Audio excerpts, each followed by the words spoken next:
ദൈവത്തിൻ്റെ കൈ എനിക്ക് പ്രതികൂലമായിരിക്കുന്നു, എനിക്ക് വിരോധമായിരിക്കുന്നു എന്ന് ചിന്തിക്കുന്ന ചില അനുഭവങ്ങളിലൂടെ ആയിരിക്കാം ഒരുപക്ഷെ നിങ്ങൾ കടന്നു പോകുന്നത്. അത്തരത്തിൽ ജീവിതത്തിലൂടെ കടന്നു പോകാത്തവരായിട്ട് ആരും കാണുകയുമില്ല. കാരണം പ്രതിസന്ധികൾ ഒരിക്കലും പ്രതീക്ഷിക്കാത്ത രീതിയിൽ ആഞ്ഞടിക്കുമ്പോൾ, അത് താങ്ങാൻ കഴിയുന്നതിലും വലിയ ഭാരമായി മാറുമ്പോൾ ചിലപ്പോൾ നമ്മിലും ആ ചിന്ത വരും, ദൈവത്തിൻ്റെ കൈ എനിക്ക് വിരോധമായിരിക്കുന്നു, ദൈവം എനിക്ക് പ്രതികൂലമായി എഴുന്നേറ്റിരിക്കുകയാണ്, എന്നെ സഹായിക്കാൻ ദൈവം പോലും ഇല്ലല്ലോ എന്ന് ചിന്തിക്കുന്ന ഒരു അനുഭവം ഉണ്ടെങ്കിൽ ഇന്ന് പരിശുദ്ധാത്മാവ് നിങ്ങളോട് ചില ആലോചനകൾ സംസാരിക്കാൻ ആഗ്രഹിക്കുകയാണ്. ഇന്ന് ശാലോം സന്ദേശം കേൾക്കുന്ന എല്ലാ പ്രിയപ്പെട്ടവരെയും ഈ ശുശ്രൂഷയിലേക്ക് ഞാൻ സ്വാഗതം ചെയ്യുന്നു. നിങ്ങൾ ഈ സന്ദേശം കേൾക്കുകയും നിങ്ങൾക്ക് അനുഗ്രഹമായെങ്കിൽ ഇത് കുറേ പേർക്ക് നിങ്ങൾ പങ്കുവെക്കുകയും ചെയ്യണം.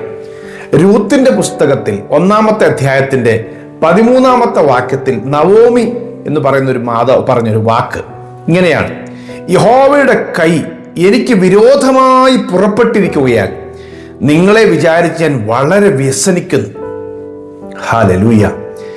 ഇസ്രായേൽക്കാരിയായ യഹൂദിയ സ്ഥലക്കാരിയായ അല്ലെങ്കിൽ ലൊക്കാലിറ്റി പറഞ്ഞ ബേത്ലഹേംകാരിയായ നവോമി, അവളുടെ ഭർത്താവ് എലീമേലെക്ക് 2 മക്കൾ ആൺമക്കളുമായിട്ട് ദേശത്ത് വലിയ ക്ഷാമം ഉണ്ടായപ്പോൾ സമൃദ്ധി ഉണ്ടായ മോവാബിലേക്ക് പോയി. അവിടെ 10 വർഷമാണ് അവർ താമസിച്ചത്. അതിനിടയിൽ ഭർത്താവായ എലീമേലെക്ക് മരിച്ചുപോയി. പിന്നീട് പുറകെ ആ 2 ആൺമക്കളും വിവാഹം കഴിച്ചു മോവാബ് സ്ത്രീകളെ. എന്നാൽ അവരും പിന്നീട് മരിച്ചു. ഒടുവിൽ ആ സ്ത്രീ നവോമി മാത്രം ശേഷിക്കുകയും 2 മരുമക്കളായ പെൺമക്കളും ശേഷിച്ചു. ഒടുവിൽ ആ നാട് വിട്ടു പോരാനായിട്ടുള്ള ചിന്തകളൊക്കെ അവളിൽ ഉദിക്കുകയും ബേത്ലഹേമിലെ ക്ഷാമം മാറി എന്നുള്ള വാർത്ത അറിയുകയും ചെയ്യുമ്പോൾ മാതാവ് പറയുകയാണ്, ഞാൻ തിരിച്ചു പോകുകയാണ്, നിങ്ങൾക്ക് ഇഷ്ടമുള്ള വ്യക്തികളെ നിങ്ങൾ വിവാഹം കഴിച്ച് ജീവിക്കുമെന്ന് 2 മരുമക്കളായ പെൺമക്കളോടും പറയുമ്പോൾ പറഞ്ഞ ഒരു വാക്കാണ്,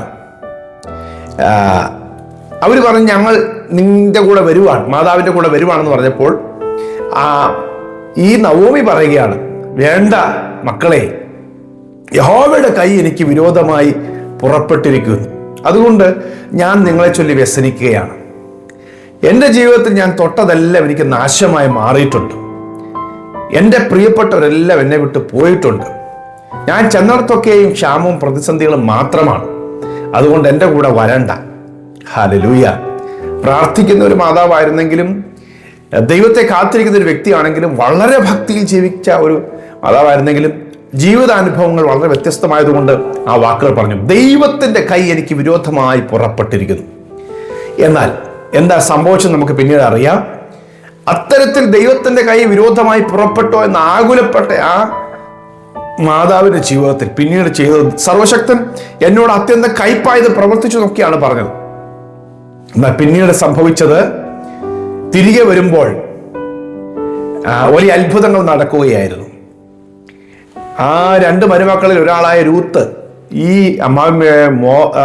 നവോമിയോട് കൂടെ വരികയും ബേത്ലഹേമിൽ വന്ന് അല്ലെങ്കിൽ ഇസ്രായേലിൽ വന്ന് ചാർച്ചക്കാരനായ ബോവസിനെ പരിചയപ്പെടുകയും പിൽക്കാലത്ത് ആ നാട്ടിലെ ഏറ്റവും വലിയ ധനാട്ടിൻ്റെ ഭാര്യയായി രൂത്ത് മാറുകയും അങ്ങനെ രൂത്തിലൂടെ ദാവീദിൻ്റെ പിതാവിൻ്റെ പിതാവ് ജനിക്കുകയും ചെയ്തു. ഹല്ലേലൂയ. അങ്ങനെ വലിയൊരു ദൈവിക വാഗ്ദത്തത്തിൻ്റെ ഭാഗമായിട്ട് അവർ മാറി. ഹല്ലേലൂയ. പ്രിയമുള്ളവരെ, ദൈവത്തിൻ്റെ കൈ വിരോധമായി പുറപ്പെട്ടു എന്ന് ചിന്തിച്ച് ജീവിതത്തിൽ ഇനി ഒരു വഴിയില്ലെന്ന് ചിന്തിക്കരുത്. ദൈവത്തിൻ്റെ കൈ വിരോധമായി പുറപ്പെട്ടെന്ന് തോന്നുന്നതാണ്. അതിനപ്പുറത്തേക്ക് നമ്മൾ കാണാത്ത ദൈവത്തിൻ്റെ അത്ഭുതത്തിൻ്റെ കരുതലുകളുണ്ട്.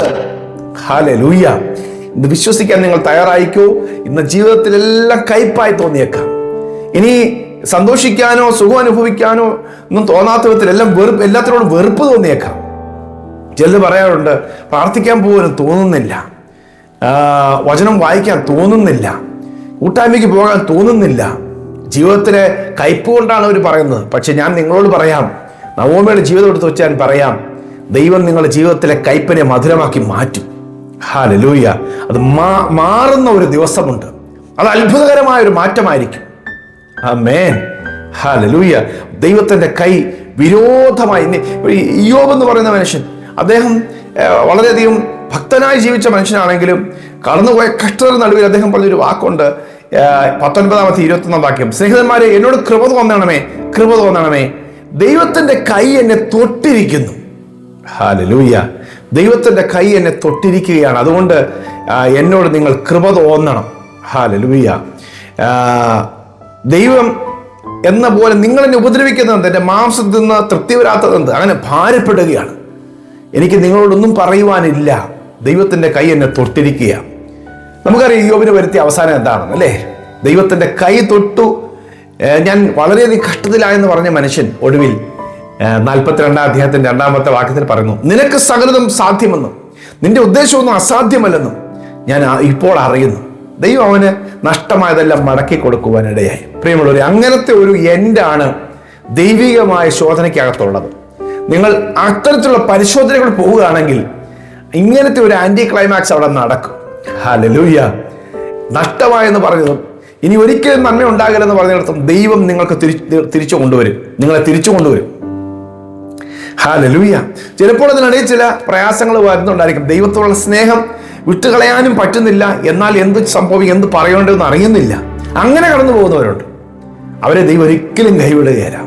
ചിലപ്പോൾ എന്തെങ്കിലും ഒരു വാക്ക് പറഞ്ഞു പോയത് സ്നേഹം ഇല്ലാഞ്ഞിട്ടല്ല, പക്ഷെ മറ്റൊരു പറയുമ്പോൾ എന്താ പറയേണ്ടതെന്ന് അറിയാതെ വരുന്ന ചില സമയങ്ങളിൽ ചില വാക്കുകൾ പറഞ്ഞു പോകും. കർത്താവ് അത് ക്ഷമിക്കും. ഹല്ലേലൂയ. കർത്താവിനുള്ള സ്നേഹം മുറുകെ പിടിച്ചാൽ മതി. കാരണം രൂത്തൊന്നും കർത്താവിനെ ഒരിക്കലും അവിശ്വസിച്ച വ്യക്തിയല്ല. അതുകൊണ്ടാണ് നവോമി ഒരിക്കലും അവിശ്വസിച്ച വ്യക്തിയല്ല. അതുകൊണ്ടാണ് രൂത്ത് പറഞ്ഞത്, നിന്റെ ദൈവം എൻ്റെ ദൈവം, നീ മരിക്കുന്നത് ഞാനും മരിക്കും. അത് പറയാൻ കാരണം അത്ര ഭക്തയായിരുന്നു നവോമി. ദൈവത്തെ ത്യജിച്ചു പറയാത്തൊരു വ്യക്തിയായിരുന്നു. ഹല്ലേലൂയ. യോബ് അങ്ങനെ തന്നെയായിരുന്നു പ്രിയമുള്ളവരെ. അതുകൊണ്ട് നമ്മുടെ ജീവിതത്തിലെ പരിശോധനയ്ക്കകത്തുനിന്ന് എന്തെങ്കിലും ഒരു എന്താ പറയുന്നത്, ദൈവത്തോടുള്ള സ്നേഹം ഉപേക്ഷിച്ച് കളയാൻ പറ്റാത്ത ആ ഒരു ബന്ധം ഉള്ളപ്പോൾ തന്നെ എന്തെങ്കിലും ഒരു വാക്ക് നമ്മളിൽ നിന്ന് വന്നു പോയത് കൊണ്ട് ദൈവം നമ്മളെ തള്ളിക്കളയത്തില്ല. അതിനപ്പുറത്തേക്കുള്ളൊരു മറുപടിയിലേക്ക് ദൈവം നമ്മളെ കൊണ്ടുവരും, അവിടെ നമ്മളെ എത്തിക്കും. ഹല്ലേലൂയ. യോസേഫ് കടന്നുപോയ ശോധനയ്ക്കകത്തുനിന്ന് ഒടുവില് താൻ കടന്നുപോയ കഷ്ടതയുടെ തീച്ചുളയ്ക്കകത്തുനിന്ന് എന്താ പറഞ്ഞത്, അതിനെ മറികടന്ന് അക്കരെ എത്തിക്കഴിഞ്ഞപ്പോൾ യോസേഫ് തന്റെ സഹോദരന്മാരോട് പറയാണ്, ഉൽപ്പത്തി പുസ്തകം 50 അധ്യായം 20 വാക്യം, നിങ്ങൾ എൻ്റെ നേരെ ദോഷം വിചാരിച്ചു, ദൈവമോ ഇന്നുള്ളതുപോലെ ബഹുജനത്തിന് ജീവരക്ഷ വരുത്തേണ്ടതിനെ ഗുണമാക്കി തീർത്തു. അതെ, ദൈവം എല്ലാം ഗുണമാക്കി തീർക്കും. ആമേൻ. ഒരു ആമേൻ പറഞ്ഞേ. ദൈവം സകലതും ഗുണമാക്കി മാറ്റും. ദൈവത്തെ സ്നേഹിക്കുന്നവർക്ക്, നിർണയപ്രകാരം വിളിക്കപ്പെട്ടവർക്ക് തന്നെ സകലതും നന്മയ്ക്കായി കൂടി വ്യാപരിക്കുമെന്ന് നാം അറിയുന്നു. റോമാലേഖനം 8 അധ്യായം 28 വാക്യം. അതെ, ദൈവം എല്ലാം നന്മയ്ക്ക് വേണ്ടി ചെയ്യും.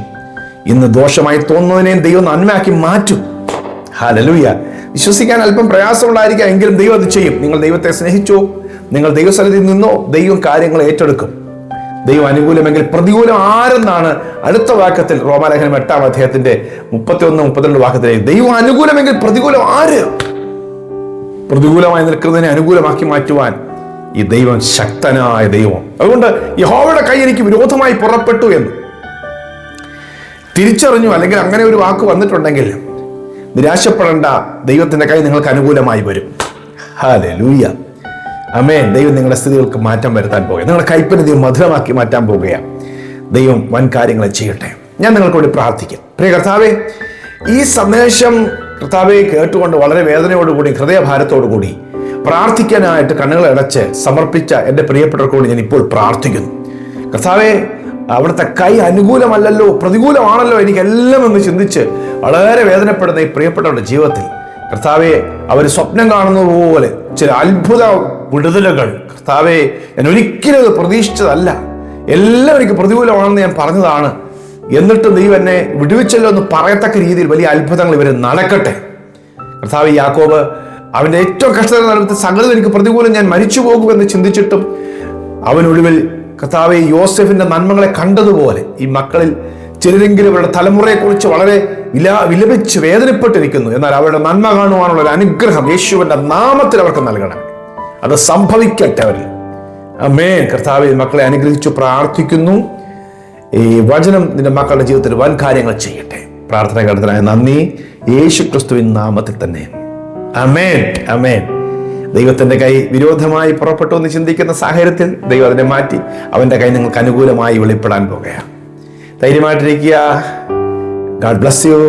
Have a beautiful day.